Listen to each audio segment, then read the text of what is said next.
On to our DraftKings Tennis Channel desk. Steve Weissman back alongside John Wertheim and Chanda Rubin. Former champion Ana Ivanovic will join us at the bottom of the hour.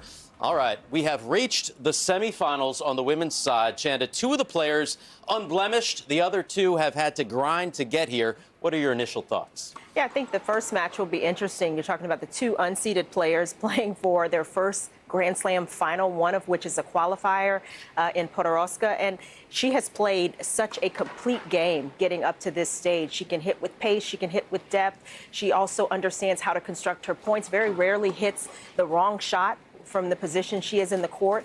And then you have Swiatek, who has impressed us so much, but has more experience than her opponent. How is that going to affect her? This is the first time she's at this stage playing in a match that she should win. So how will both players kind of come out? How will they manage the nerves, the moment? And in particular, Swiatek, who has played so well up to this point.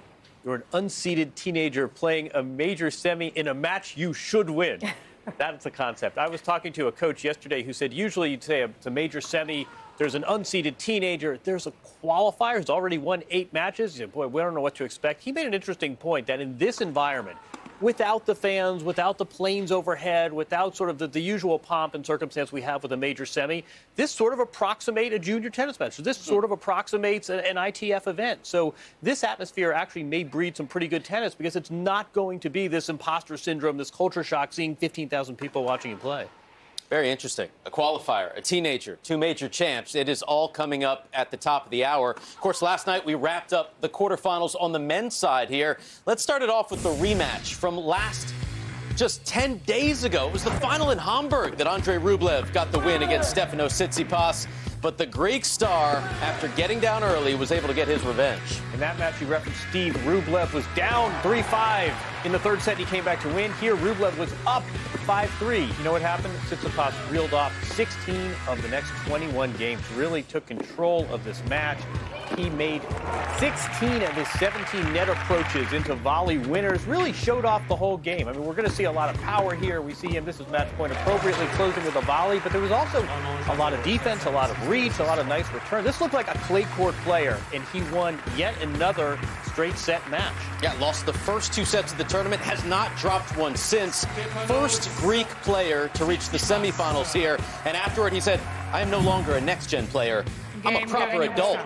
Well, this was a month ago. Novak Djokovic defaulted at the U.S. Open for hitting a lineswoman with a tennis ball during a match against Pablo Carreño Busta.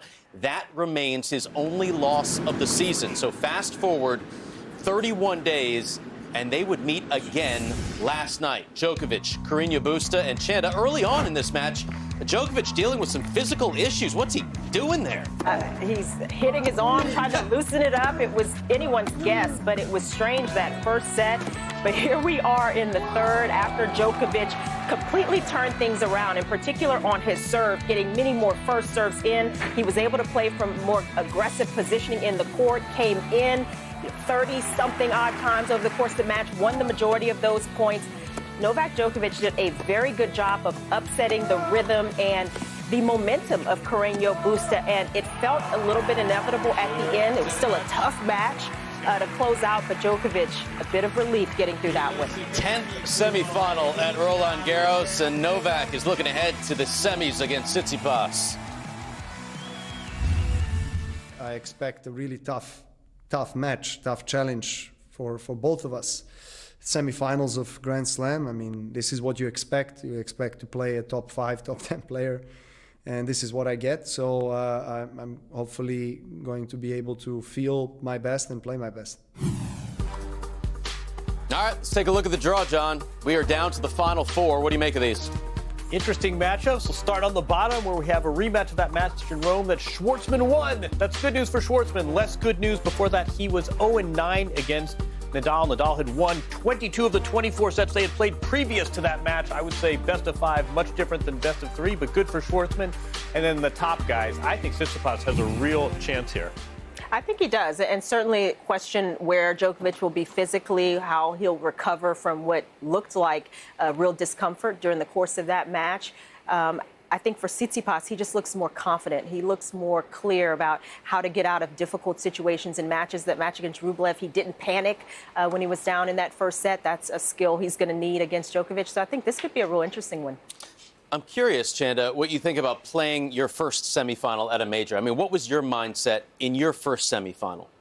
It's just a bit of nerves, obviously. You know, that's the moment, those moments you work for, and you want to play your best tennis. I mean, that's first and foremost. And obviously, all of these players are in a good rhythm to get this far, to have the wins under their belt. They're playing pretty confident tennis, but that's the main thing. And against, you know, a great of the game. That's the other factor. You know, how will Tsitsipas start in this match? Does he have that belief when he gets close? If he's there to close it out, does he have that belief that he can do it? It's all those little things that you can't plan for ahead of time, and it just has to happen while the match is going on. And Djokovic is so good. Even a compromised Djokovic wins an awful lot of matches. But I think we'll all be keeping an eye on that injury. Carreño Busta was a little dubious, had some remarks post-match saying sort of Djokovic does this every time. It was predictable when he loses. But look at the stat sheet. I mean, clearly Djokovic wasn't himself to start the match. And clearly he loosened up and got better. I mean, I think it's completely reasonable for an athlete to have an injury and loosen it up, and you take some fluids and the stress hormones change.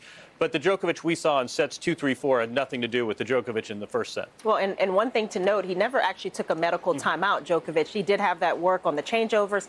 That can be a little unsettling if you're on the other side of the net. You're wondering what's going on. Why does he have somebody continuing to come out and work on him? He looks like he's changing the tide anyway. So it can be a little frustrating if you're on the other side of the net against him. But, you know, like most players, they try to do whatever they can to get to where they can feel the way they know they need to feel in a match, and that's certainly expected. He said he needed to warm up, and then he was fine. I mean, he had double the unforced errors than winners in the first set. After that, he switched that. Double the winners than the unforced errors.